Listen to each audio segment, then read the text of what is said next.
Supreme कोर्टाने दया याचिका फेटाळून लावल्यानंतर कॅम्पाकोला वासियांनी आपली घरं रिकामी करायला सुरुवात केली आहे। तसंच अनधिकृत फ्लॅट पाडण्यासाठी हंगामी स्थगिती देण्यासही न्यायमूर्ती JS केहेर आणि न्यायमूर्ती C नागप्पन यांच्या खंडपीठाने नकार दिलाय।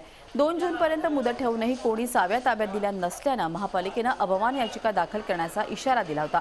तसंच जे कोणी घर खाली करणार नाहीत त्यांची वीज, पाणी आणि गॅस तोडण्याची तयारी पालिकेने केली आहे। त्यामुळे काल सकाळपासूनच हताश झालेल्या कॅम्पाकोला वासियांनी आपली घरं रिकामी करण्यास सुरुवात केली आहे। घरं वाचवण्याचा त्यांचा अखेरचा प्रयत्नही फसलाय। आता अनधिकृत फ्लॅटमध्ये राहणाऱ्या 102 कुटुंबांना कष्टाने उभं केलेले घर सोडून देशोधडीला लागावं लागणार आहे। साहित्य हलवलं जात असलं तरी कॅम्पाकोला कंपाऊंड सोडणार नसल्याचं रहिवाशांचं म्हणणं आहे। यासाठी तंबू ठोकण्याचं काम सुरू केलं असून तंबूतच तळ ठोकणार असल्याचं रहिवाशांनी सांगितलं आहे।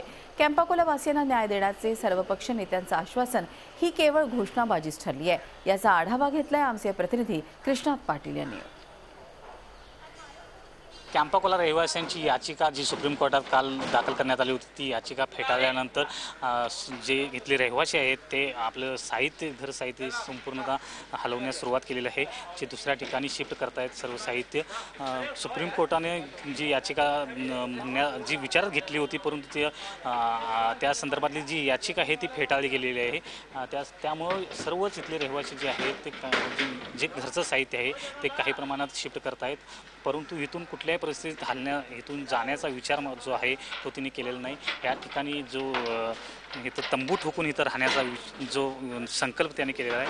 आपल्यासोबत काही रहिवासी या ठिकाणी आहेत जे आपले जे साहित्य आहे ते शिफ्ट करत आहेत। आप कितने फ्लोर पर रहती है और अभी आपका जो सामान है तो आप किधर शिफ्ट कर रही है? मैं 10th फ्लोर पे रहती हूँ और अभी के लिए हमारे पास एक कोई प्रॉपर जगह नहीं है, तो हम अभी सब गोडाउन में हमने लिया है तो वहाँ हम सब डाल रहे हैं और थोड़ा हम ऑफिस में भेज रहे हैं। BMC से आपकी नोटिस आई है जो चाबी थी जो जमा करने के लिए बोला था लेकिन आपने जमा नहीं की, उसके बाद इविक्शन नोटिस आने के लिए आप वेट कर रही है, क्या कर रही है? अभी तक तो कोई आया नहीं है। उन्होंने बोला है पेपर में कि आएंगे और 24 आवर्स का नोटिस देंगे एविक्शन के लिए। सो हम लोग सिर्फ प्रिपेयर हो रहे हैं कि अभी तो एनीवे जाना ही है। तर घर सोडण्याचा विचार जो आहे तो सर्वांनी केलेला आहे आणि त्या दृष्टीने जे साहित्य आहे ते शिफ्ट करण्यास या ठिकाणी सुरुवात केलेली आहे। आणि 2 जूनपर्यंत ज्या मुंबई महापालिकेने यांना मुदत दिली होती की चाव्या सबमिट करा, जमा करा, ताब्यात द्या आणि त्यानंतर संपूर्णतः पुढची कारवाई केली जाईल, परंतु या ठिकाणी मुंबई महापालिकेच्या जे आवाहन केलं होतं, नोटीस दिली होतं, त्यानंतर कुणीही चाव्या सबमिट केल्या नव्हत्या।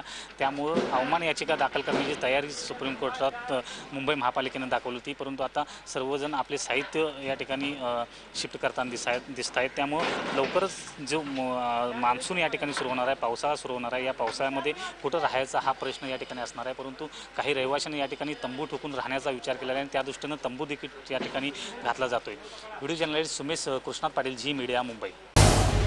झी 24 तास रहा एक पाऊल पुढे।